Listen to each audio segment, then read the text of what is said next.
Je m'appelle Samir, j'ai 18 ans, et l'été où mes parents ont disparu est celui où j'ai vraiment compris ce que ça voulait dire de se débrouiller seul. Tout a commencé un matin banal. Je me suis levé, je les ai cherchés dans la maison, comme tous les jours. Mais ce jour-là, ils n'étaient pas là. Pas un mot, pas de note, rien. Leur téléphone sonnait dans le vide, la maison était silencieuse, comme figée. Au début, j'ai cru que c'était une blague, un coup monté. Je me disais qu'ils allaient revenir, que c'était juste un voyage un peu long, une surprise peut-être. Mais les heures passaient, puis les jours. Et le silence s'installait, froid, pesant. J'étais seul, vraiment seul. J'ai dû apprendre à gérer la maison. Je ne savais pas comment faire la lessive, ni cuisiner autre chose que des pâtes, mais j'ai dû m'adapter.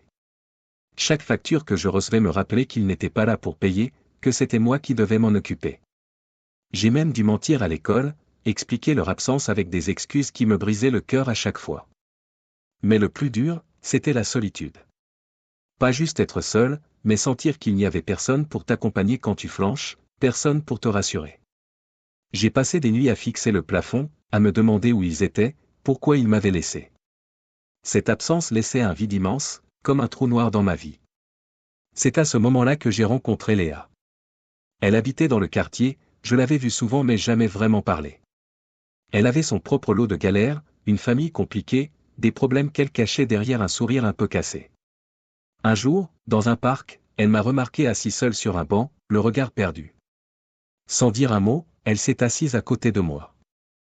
On a commencé à se parler, d'abord timidement, puis de plus en plus. Elle ne jugeait pas, elle écoutait. Avec elle, j'ai découvert que même dans la tempête, on peut trouver des mains tendues. On s'est soutenus, on a partagé nos peurs, nos doutes, nos espoirs. Elle m'a aidé à retrouver un peu de force, à ne pas sombrer. Avec le temps, j'ai compris que la famille, ce n'est pas seulement ceux qui partagent ton sang, mais ceux qui choisissent de rester quand tout va mal. Grâce à Léa, j'ai commencé à reconstruire ma vie, petit à petit.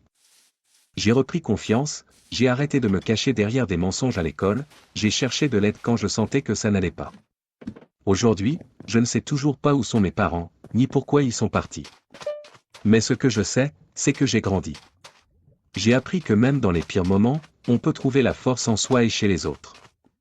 Et que l'absence la plus douloureuse, c'est celle de l'espoir. Cette histoire, c'est la mienne. Je ne sais pas ce que l'avenir me réserve, mais je sais que je ne suis plus seul.